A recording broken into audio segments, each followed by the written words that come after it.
अस्सलाम वालेकुम my friend, welcome to the future college. इस वीडियो में हम करेंगे क्लास 11 और 12 इंग्लिश के मॉडल पेपर्स का सॉल्यूशन विद एक्स्ट्रा एमसीक्यूज। इंशाल्लाह ताला हम इस वीडियो में कोशिश करेंगे कि आपको इंग्लिश का मॉडल पेपर समझ आ जाए और आप अच्छे ग्रेड हासिल करने में कामयाब हो जाएं। Section A MCQs. MCQ number 1, Gulrukh love us like a mother. Mother is general है तो नॉर्मली रिक्वायरिंग होता है आ। And guide us like an able teacher. Able start with vowel sound, तो वॉवल के साथ हम एन लगाते हैं। MCQ number 2, teacher are always known for their position for work. तो पोजीशन वर्ड ये सेंटेंस में क्या है? तो टीचर रेफर होता है जनरल ग्रुप से, तो ये है एक common noun. He could manage it all by himself. Himself किस टाइप का प्रोनाउन है? तो हिमसेल्फ रिफ्लेक्ट करता है action back to the subject ही, तो ये एक रिफ्लेक्सिव प्रोनाउन है।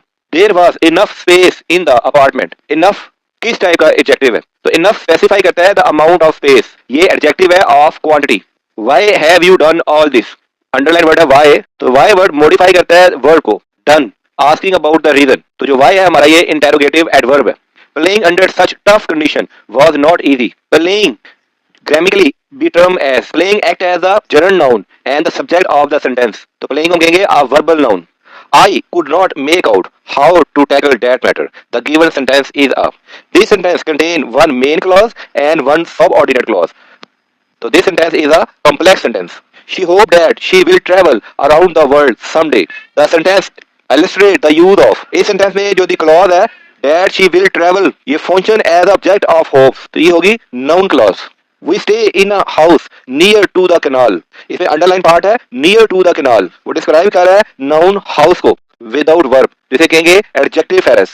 Adjective phrase, laws were quickly passed so that the child abuse could be checked।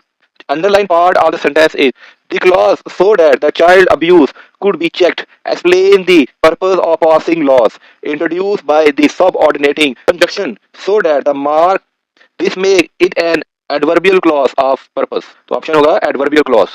The resolution or the final outcome of the main dramatic complication in a literacy work is called। The denouement refer to the resolution or final outcome of a plot in literature resolving dramatic complication। तो this type of work is called denouement। I was so hungry I could have eaten a horse। बहुत मशहूर sentence है। I could have eaten a horse show कर रहा है extreme hunger, और ये associate होती है हाइपरबोली की। हाइपरबोली वो अल्फाज होते हैं जिसे बढ़ा चढ़ा के बताया जाए। इंसान हॉर्स तो नहीं खा सकता, लेकिन बहुत ज्यादा भूख को शो कर रहा है। The fair breeze blew the white form flu, ये पोएटिक वर्ड्स इलस्ट्रेट कर रही है बेस्ट यूज ऑफ एलिट्रेशन को, क्योंकि इसमें रिपीटेशन हो रही है एफ और B sound C. In fair breeze blue white form flu, ये हाईलाइट कर रहा है एलिट्रेशन को। ऐसे अल्फाज जो एक दूसरे से मिलते होते हैं। A repetition of the same word or phrase at the beginning of a line throughout the work is called anaphora। Anaphora is a repetition of the word or phrase at the beginning of successive lines which matches the description। पिछली line में कोई word आ चुका हो तो बार बार उस word को use करने के बजाय anaphor यूज कर लेते हैं, इससे उस वर्ड की बार बार रिपीटेशन नहीं होती। The wave winged in the sunlight illustrate the use of personification। personification होता है किसी नॉन लिविंग थिंग्स का ह्यूमंस या लिविंग थिंग के साथ तशबीह देना, इस तशबीह को हम कहते हैं personification। तो वेव विंग्ड एट्रीब्यूट करता है ह्यूमन एक्शन विंकिंग, आंखें झपकने को, टू द वेव। अब वेव आंखें तो नहीं झपक सकती, लेकिन उसकी तशबीह दी गई है ह्यूमन से, इसलिए यहाँ पे यूज होगा personification। कि वेव ने सूरज को देख के आंखें झपकी। नीचे वाले सेंटेंस को रीड करें और एडजेक्टिव फ्रेज की कौन सी करेक्ट टाइप है उसे आइडेंटिफाई करें। The cabin beside the lake was already occupied when we arrived। Prepositional phrase beside the lake act करेगा एज अ एडजेक्टिव फ्रेज और मॉडिफाई करेगा केबन को, तो हमारा करेक्ट ऑप्शन होगा beside the lake। Pick the correct synonym for the word retrospection। Retrospection involves reflecting on the past which align with contemplation, जैसे कि deep reflection। इसका मतलब है माजी की याद, गुज़िश्ता कोई वाकया आपको याद आ जाना, इसके लिए वर्ड यूज करते हैं contemplation। The word opposite in meaning to the word tardiness is tardiness meaning lateness, यानी किसी चीज से आप लेट हो जाएं। Its antonym is punctuality, being on time, बिल्कुल वक्त पे आना, तो इसका opposite meaning होगा punctuality। Choose the option with correct spellings। Entrepreneur के correct spelling हमने यहाँ पे लिख दी है। Identify the example of complex sentence। Complex sentence वो sentence होते हैं जिसपे एक independent clause हो और बाकी सब क्लॉजेज इंडिपेंडेंट क्लॉज पे डिपेंड कर रही हो। पहली वाली हमारी इंडिपेंडेंट क्लॉज हो और बाकी सब डिपेंडेंट क्लॉज हो। I can't go back to the school, ये एक कंप्लीट सेंटेंस है, लेकिन इसका मायने बनाने के लिए हमें एक और सेंटेंस चाहिए, until I recover from flu. ये पहली क्लॉज हमारी इंडिपेंडेंट क्लॉज थी, ये अपना एक कंप्लीट सेंटेंस था, लेकिन ये दूसरी जो क्लॉज है ये पहली वाली क्लॉज पे डिपेंड करती है, तो ये दूसरी वाली डिपेंडेंट क्लॉज है। तो ऐसी क्लॉज जिसमें एक इंडिपेंडेंट हो और बाकी एक या इससे ज्यादा डिपेंडेंट क्लॉज हो, उसको हम कम्प्लेक्स सेंटेंस कहते हैं। क्वेश्चन 2 इसमें पैसे दिया गया है और फर्स्ट क्वेश्चन में उसकी समरी मांगी गई है, हमने यहाँ पे इसकी समरी दे दी है, ये इसकी कंप्लीट समरी है, काइंडली इसे रीड करें। और साथ में एक टाइटल भी मांगा गया था, वो जो 1 मार्क्स का होगा, ये 1 मार्क्स का हमने इसको एक टाइटल भी दे दी है, 7 मार्क्स की समरी 1 मार्क्स का टाइटल। इसके सेकंड क्वेश्चन का आंसर भी हमने यहाँ पे दे दिया है। क्वेश्चन नंबर 2 के एक पार्ट का आंसर ये है और आर के बाद दूसरे पार्ट का आंसर ये है। क्वेश्चन नंबर 3 के फर्स्ट पार्ट का आंसर ये है और सेकंड पार्ट का आंसर ये दिया हुआ है। क्वेश्चन नंबर 4 का आंसर, पार्ट 5 का आंसर, पार्ट 5 के सेकंड पार्ट का आंसर और पार्ट 6 का आंसर। क्वेश्चन नंबर 3 इसमें पोएटिक दी हुई है, साथ में 3 क्वेश्चन दिए हुए हैं, हमने तीनों क्वेश्चन का आंसर यहाँ पे एक्सप्लेन कर दिया। 3 का सेकंड पार्ट, उसमें पोएटिक दी हुई है, साथ में 3 क्वेश्चन दिए हैं और तीनों के आंसर हमने यहाँ पे एक्सप्लेन कर दिए। 3 के पार्ट बी में हमें 2 क्वेश्चन दिए हुए हैं, फर्स्ट क्वेश्चन का आंसर हमने यहाँ पे एक्सप्लेन कर दिए और सेकंड क्वेश्चन का आंसर हमने यहाँ पे एक्सप्लेन कर दिया। इंग्लिश टीचर के लिए जॉब एप्लीकेशन लिखनी है, क्वेश्चन नंबर 4 में यहाँ हमने जॉब एप्लीकेशन लिखी है। यहाँ पे आप एग्जामिनेशन सेंटर, सिटी, ABC और date as per exam pattern आप लिख सकते हैं। यहाँ पे आप कोई भी फर्जी स्कूल, फर्जी एड्रेस और फर्जी रिकॉर्ड लिख सकते हैं और साथ में अभी एग्जाम्पल के तौर पे एक एप्लीकेशन दे दी है और इसका हमने यहाँ पे एंड कर लिया है। यहाँ पे आप सिंसियरली XYZ लिख सकते हैं और आखिर में अगर आप फॉर्मेट नोट लिखते हैं तो एग्जामिनर इससे खुश हो जाएगा। क्वेश्चन 5 का पार्ट है, choose the correct meaning of any 6 of the following idioms. ये हमें 8 इडियम दिए हैं, इनमें से फर्स्ट 5 इडियम के हमने मायने लिख दिए हैं और 6, 7, 8 इडियम के भी मायने लिख दिए। काइंडली आप इसे रीड कर लीजिएगा। पार्ट बी में change the narration of following passage, इस पैसेज की हमने नरेशन यहाँ पे चेंज कर दी है और क्या क्या की चेंजेस किए हैं वो भी हमने यहाँ पे एक्सप्लेन कर दिए। पार्ट सी में punctuate the following line and paragraph, हमने यहाँ पे पंचुएशन कर दी है और की पंचुएशन और एडिशनल करेक्शन जो जो भी की है वो हमने यहाँ पे एक्सप्लेन कर दिए। क्वेश्चन 6 में हमने एक रिपोर्ट लिखनी है और हमें की पॉइंट्स दिए हुए हैं, रिपोर्ट का फॉर्मल स्टार्ट और हर की पॉइंट के ऊपर report, A point, B point, C point, फिर D पॉइंट और फिर लास्ट में फॉर्मल एंडिंग। इस तरह आप ये रिपोर्ट लिख सकते हैं। क्वेश्चन 7 में आपको 2 पैराग्राफ के टाइटल दी जाएंगे, इसमें से कोई एक पैराग्राफ लिखना है आपने 100 से 120 वर्ड्स का, तो ये हमने a walk in the woods का पैराग्राफ यहाँ पे लिख दिया है और सेकंड में the person I admire the most उसका पैराग्राफ यहाँ से स्टार्ट करके यहाँ पे हमने पैराग्राफ कंप्लीट कर लिए। अब हम करेंगे एक्स्ट्रा MCQs जो बार बार एग्जाम में आते रहे हैं और आ सकते हैं। MCQ number 1, she herself completed the project, the underlined word herself is an example of dash pronoun। इसमें herself ये एक इंटेंसिव प्रोनाउन है, इंटेंसिव प्रोनाउन वो होते हैं जो सेल्फ या सेल्फ पे आके खत्म होते हैं। Ali stayed up all night studying for his exam. The next morning he had trouble keeping his eyes open during class. The sentence suggests that Ali tired हो गया, वो सारी रात जाके पढ़ता रहा है और थकावट की वजह से अब उसे आंखें खोलने में मुश्किल हो रही है। He didn't get enough sleep. The sentence theory seemed strange at first, but it bore out after further experiment. Choose the correct meaning. Bore out का मतलब होता है कंफर्म हो गई है, वैलिडेटेड हो गई है और ये सबूत के साथ साबित हो गई है, वाज प्रूवन ट्रू। वैसे बोर आउट का मतलब होता है उकतावा हुआ, यानी कि आप काम से बोर हो गए हैं, उकता गए, अब वो काम साबित हो चुका है बार बार करने के बावजूद। She bought dash table, choose the adjective in correct order. A beautiful old wooden table, reason adjective under objective order opinion, beautiful age है ओल्ड और मटेरियल है वुडन, तो करेक्ट ऑर्डर होगा अ ब्यूटीफुल ओल्ड वुडन। हमेशा order के लिए पहले opinion आता है, फिर साइज आता है, फिर एज या शेप आती है, फिर कलर आता है, फिर ओरिजिन आता है, फिर मटेरियल आता है और फिर पर्पस आती है। The sentence I shall have that if you are not going to eat it. It is an example of, ये एक कम्प्लेक्स सेंटेंस है जो हम एक्सप्लेन कर चुके हैं, जिसमें एक इंडिपेंडेंट क्लॉज होती है, बाकी तमाम की तमाम डिपेंडेंट क्लॉज है। तो इंडिपेंडेंट क्लॉज है I shall have that और डिपेंडेंट क्लॉज है if you are not going to eat it. Please type these notes and then email me a copy. Is an example of imperative sentence, ऐसे sentence जो command दें, order दें या request करें, इल्तिजा करें, उसको इम्पेरेटिव सेंटेंस कहते हैं। तो यहाँ पे कह रहा है then email me a copy, यहाँ वर्ड साथ में प्लीज भी लगा सकते हैं। Sarah is a great person, she love to take care of everyone. The sentence contain an anaphoric reference, ऐसे रेफरेंस जो पीछे वाले को रेफरेंस करें, क्योंकि शी यहाँ पे रेफर कर रहा है सारा के बारे में जो मेंशन किया हमने earlier. Pick the correct antonym for the word holy, blasphemous. Antonym of holy sacred is blasphemous, irreverent. What is the main character in a story called protagonist? The main character of the story is protagonist. Which of the following is an example of internal conflict? Internal conflict होता है अपने आप से लड़ाई करना, अपने जमीर से लड़ाई करना। तो character struggling with guilt, internal conflict में इन्वॉल्व होता है साइकोलॉजिकल स्ट्रगल अपने आप से, अपने अंदरूनी जमीर से। He kept talking during the movie. इसमें अंडरलाइन वर्ड टॉकिंग, टॉकिंग के आखिर में आईएनजी आ रहा है, ऐसा वर्ब जिसके आखिर में आईएनजी आए और एज अ नाउन यूज हो उसको हम जरंड कहते हैं। I have lived in a lot of houses, इसमें अंडरलाइन जो पार्ट है वो नाउन फ्रेज है, क्योंकि a lot of house act कर रहा है एज ऑब्जेक्ट और जिसमें वर्ब है lived. She dash all the entries before she submitted her application. इसमें क्या had revised क्योंकि past perfect tense है. Had revised indicate कर रहा है कि action complete हो गया है application submit करवाने से पहले. Identify the adverb clause in the sentence. She stayed at home because she was unwell. Because she was unwell adverb वो होता है जो extra information देता है about the verb. वो घर पे रही और क्यों रही क्योंकि वो बीमार थी. इसलिए ये एक adverb clause है. The teacher who is very kind gave us extra time. ये भी एक adjective clause है. Who is very kind describe the noun teacher. Eiffel Tower is one of the most beautiful landmark in the world. तो ये sentence example है opinion की क्योंकि beautiful is subjected and reflect personal judgement personal opinion. The fire swallowed the entire forest is an example of. Metaphor भी simile की तरह होती है लेकिन इसमें एज और लाइक नहीं लगाया जाता.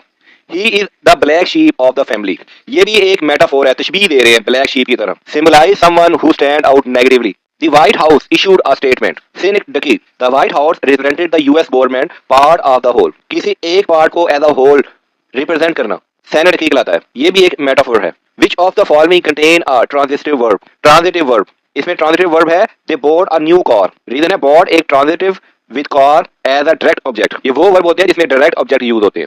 अब हम इंग्लिश क्लास 12 का मॉडल पेपर सॉल्व करेंगे जिसमें section A MCQs, section B और लास्ट में section C. There are many dash still believe in superstition. इसमें करेक्ट रिलेटिव प्रोनाउन आएगा who.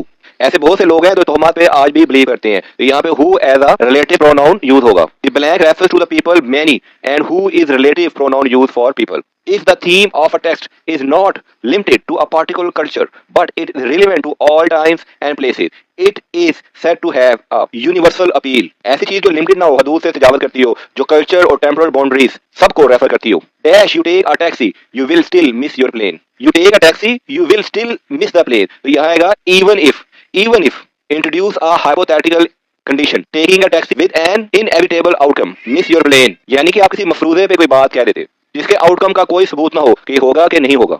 When he arrived, then noticed that the door was open. तो underline word होगा हमारा cataphoric reference. He referred forward to then later in the sentence, making it a cataphoric reference. ऐसा word जो phrase में बाद में आए.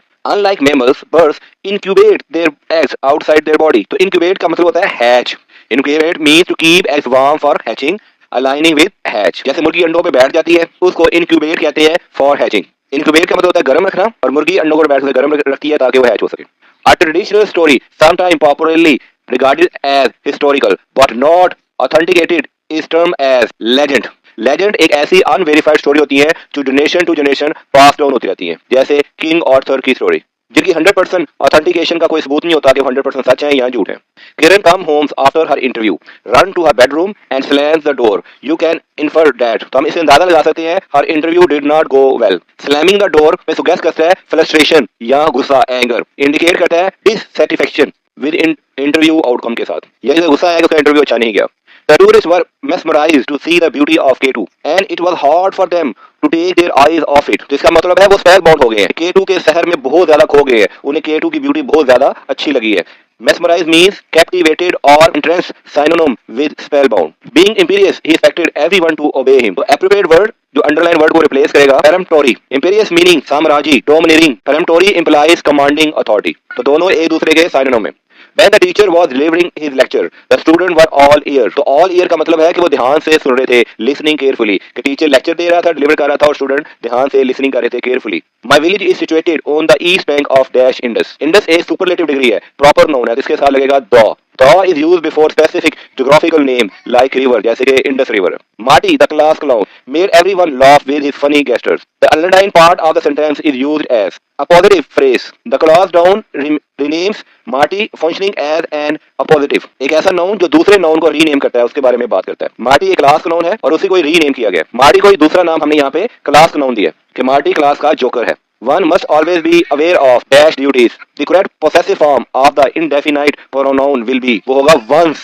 Once is the possessive form of the indefinite pronoun one. Once एक possessive form है indefinite pronoun one की. You dash see और doctor इनमें से कौन सा modal verb dash करेगा fill in the blanks को. तो you had better ये use होगा strong advice के लिए.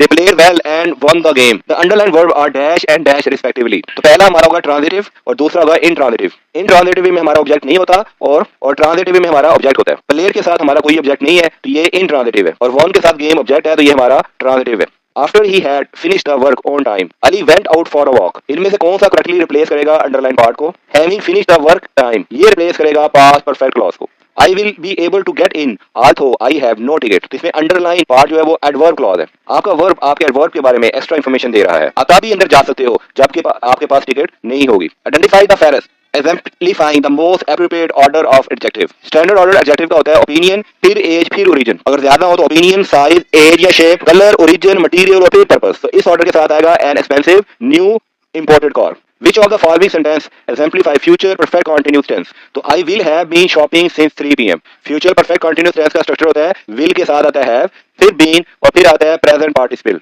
तो will have been shopping match कर रहा है हमारे स्ट्रक्चर को। I moved to Lahore dash the age of 10। तो करेक्ट प्रोपोजिशन होगी at, क्योंकि at वो करेक्ट प्रोपोजिशन है जो यूज होती है स्पेसिफिक एजेस के साथ। तो at the age of 10 तो एज के साथ जो प्रोपोजिशन यूज होती है वो होती है at। क्वेश्चन नंबर 2 में हमें पैसे दिया हुआ है, उसके पार्ट 1 में समरी मांगी हुई है, हमने यहाँ पे समरी दे दी है और एक सूटेबल टाइटल भी दे दी है। टाइटल के 1 मार्क्स है, समरी के 7। इस पैसेज के क्वेश्चन नंबर 2 का आंसर हमने यहाँ पे दे दिया। क्वेश्चन 2 के आर के सेकंड पार्ट का आंसर हमने यहाँ पे दे दिया। थर्ड क्वेश्चन का आंसर इस पैसेज का हमने दिया हुआ है। काइंडली आप आंसर पैसेज के मुताबिक रीड कर सकते हैं। पैसेज के पार्ट 4 का क्वेश्चन का आंसर हमने यहाँ पे दे दिया। 4 के आर के बाद वाला क्वेश्चन इंटरफेथ हार्मनी 4 मार्क्स हमने आंसर दे दिए। और क्वेश्चन नंबर 5 का सोल्यूशन। क्वेश्चन 6 के 2 पार्ट है, फर्स्ट पार्ट का सोल्यूशन और सेकंड पार्ट का सोल्यूशन। ये और से पहले वाले क्वेश्चन का सोल्यूशन। क्वेश्चन 3 के पार्ट ए में आपको पोएटिक दी जाएगी, इससे रिलेटेड 3 क्वेश्चन दिए जाएंगे। फर्स्ट क्वेश्चन का सोल्यूशन इस पोएटिक की, सेकंड क्वेश्चन का सोल्यूशन और थर्ड क्वेश्चन का सोल्यूशन। इसमें कोई भी पोएटिक आ सकती है, उससे रिलेटेड कोई भी क्वेश्चन आ सकते हैं। हमने इन 3 क्वेश्चन के सोल्यूशन दिए। उसके और के ऑप्शन में एक और पोएटिक होगी, उसके मुताबिक 3 क्वेश्चन होंगे और हमने इस क्वेश्चन का सोल्यूशन दे दिए, सेकंड क्वेश्चन का सोल्यूशन और थर्ड क्वेश्चन का सोल्यूशन। पार्ट बी में आपको किसी एक क्वेश्चन का आंसर देना होगा। हमने पहले क्वेश्चन का आंसर आपको यहाँ पे एक्सप्लेन किए, यहाँ पे सेकंड क्वेश्चन का सोल्यूशन भी अवेलेबल है। क्वेश्चन 4 में आपको 2 ऐसे दिए जाएंगे जिनमें से आपने कोई सा एक ऐसे चूज करना है 250 से 300 वर्ड्स का। तो यहाँ पे मॉडल पेपर दिया था रूरल विद अर्बन लाइफ, उसका हमने ऐसे का एक्सप्लेन किया यहाँ पे। और सेकंड था वुमेन एम्पावरमेंट, तो वुमेन एम्पावरमेंट के ऐसे को विद हेडिंग हमने यहाँ पे एक्सप्लेन किए। ऐसे आपको किसी भी 2 टॉपिक पे ऐसे आ सकता है जिसमें हेडिंग डाल के 250 300 वर्ड में आपको एक्सप्लेन करना होगा। जरूरी नहीं है कि यही है, कोई भी टॉपिक आ सकता है। क्वेश्चन 5 में आपको पैराग्राफ दिया गया है जिसमें काफी सारी एरर है, structure, spelling, article, adverb, pronoun की। इस पैराग्राफ को हमने करेक्ट करके ठीक करके लिखा है और इसमें कौन कौन सी एरर हमने कलेक्ट की है वो भी हमने यहाँ पे एक्सप्लेन कर दी है। पार्ट बी में आपको पैसेज दिया जाएगा और पैसेज में आपने ये ऑटोमेटिक एक्सप्रेशन को फिल करना है। तो इस पैसेज में हमने ऑटोमेटिक एक्सप्रेशन को फिल किया है और साथ में रीजन भी दिया है कि हमने कौन कौन सी एक्सप्रेशन कहाँ कहाँ क्यों फिल किए। पार्ट सी में आपको कन्वर्सेशन दी हुई है, इसको हमने डायरेक्ट फॉर्म में कन्वर्ट करना है, तो हमने इसे डायरेक्ट नरेशन में कन्वर्ट कर दिया है और साथ इसकी एक्सप्लेनेशन भी दी है। क्वेश्चन 6 में आपने रिपोर्ट दी लिखनी है और इस रिपोर्ट में ये 4 पॉइंट इंक्लूड होने चाहिए। तो रिपोर्ट का फॉर्मल स्टार्ट लेंगे, फिर फर्स्ट पॉइंट लिखेंगे, उस रिपोर्ट में उसको इंक्लूड करेंगे, सेकंड उसको इंक्लूड किया, थर्ड उसको इंक्लूड किया और फिर फोर्थ पॉइंट और उसको हमने इंक्लूड किया और लास्ट में हमने फॉर्मल एंड कर दिया। इस तरह आप एक रिपोर्ट लिखेंगे। 7 में कोई पैसेज दिया जाएगा और उसका आपने टेंस चेंज करना होगा, जैसे यहाँ पे क्या है, change the following passage into future tense. तो इस पैसेज को हमने फ्यूचर टेंस में कन्वर्ट कर दिया और साथ में एक्सप्लेनेशन भी दी है और रीजन ऑफ अंडरलाइन चेंजिंग भी बताइए। यहाँ पे बाकी की रीजन बताइए हमने। थैंक यू माय फ्रेंड, फी अमान अल्लाह हाफिज़।